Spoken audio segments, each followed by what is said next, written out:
Welcome to the Health Show. Today, I bring you another hot gist. This one is about a child and a laboratory scientist. So the small boy, barely 6 years old, was shaking on a stretcher.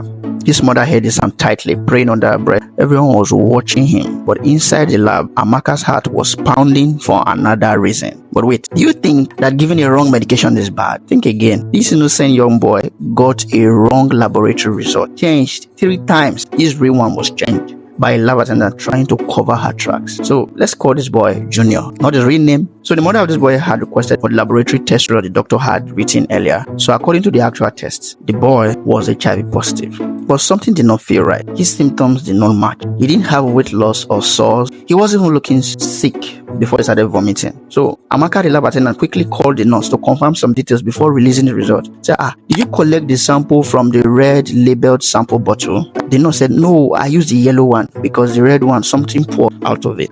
So Amaka was shocked. So the red label ones are for HIV tests, while the yellow ones are for malaria and typhoid tests. So the mix-up meant that the nurse took a blood into the yellow one, and that was what she used to test for HIV. She was not supposed to use that. But the test result was urgent. So she stated at the test paper, if she submitted this, the boy will be labeled HIV positive for life. And the mother would just collapse. This one, the mother is already crying now on the stretcher. So she now said, I'll repeat the test. She went away. She quickly printed another result and then gave to the mother to give to the doctor who was on duty to administer drugs. But she deleted the HIV test from it. So the doctor eventually admitted the child for typhoid and malaria instead of HIV. So Amaka conducted a new test. But this time, the test showed HIV positive. But she needed to do a third confirmation before giving the result. By the way, the boy has been moved to ICU, and she felt already that because she didn't state clearly initially that she was HIV positive, that she was to be blamed. So that was the reason why she just kept that second result she did. But the doctor was confused. He told the woman to tell the nurse to order for another HIV test.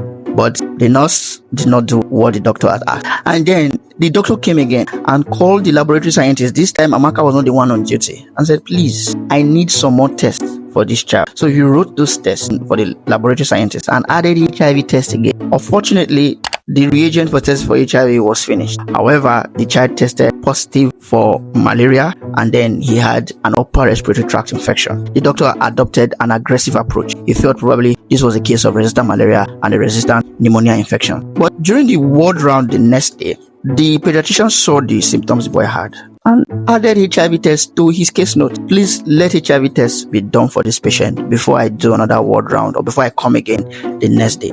This time, this doctor was very clever. This consultant, he then requested that an outpatient laboratory test form be filled for this patient to do the lab test outside. He recommended a particular laboratory for the patient relative to take it to do. So the result came out positive. But because the laboratory used a rider, the rider had to deliver it to the hospital. The hospital receptionist took the lab test to the laboratory scientist on duty for them to impute it into the patient's file. And who did they meet on scene? Amaka. Amaka then compiled every other results that were added and removed the HIV results that was positive from that other laboratory outside. So she submitted the rest results and left out the HIV. Junior's condition kept worsening. His mother cried day and night. So by this time, the family and friends began to think that the case was spiritual. The child was not getting any better, and no one knew why, except from malaria and pneumonia, and those things should not present worsening conditions like the one the boy is facing. And you know how this private hospital works. Another pediatrician came the next day. That former one was not available. So this one saw the case of the boy and then suggested blood transfusion. And the person who could donate blood for this child was his father. So he called the father from where he was. He was in the office and he works outside the state where his family was staying. So he came to the hospital. They sent sample of his blood to the laboratory. All diseases were cleared except for HIV. He was HIV positive. Amaka was already feeling guilty. Why did I not just submit the boy HIV's positive result? Since the father was positive, I wouldn't have been scared. Maybe they already know in the family. So she reported correctly that the father was HIV positive and could not donate blood to his child. The man was shocked. The pediatrician was also worried. Okay, let us check the mother. They tested his wife, the mother of the sick boy. She was also HIV positive. It was then that Amaka knew that she shouldn't have been scared in the first place. Both parents were positive, so it only made sense for the child to be positive. Meanwhile, the husband and the wife got into a hot exchange in the hospital environment as to who gave who HIV. It was then the pediatrician ordered the remaining 2 children that the mother came with, the sucking child and the 4-year-old child, should also carry out HIV tests. Both of them positive. The surprised consultant felt every member of the family cannot be positive, and this 7-year-old boy that we have been trying to treat for the past 1 week will be negative. He then decided that they repeat HIV test for this boy, but this time he took the test sample himself to another lab outside the hospital, checked it, bam, positive. He then changed the boy's medication, and soon he was better, and then he referred them to a tertiary hospital where they could get proper treatment and counseling for HIV.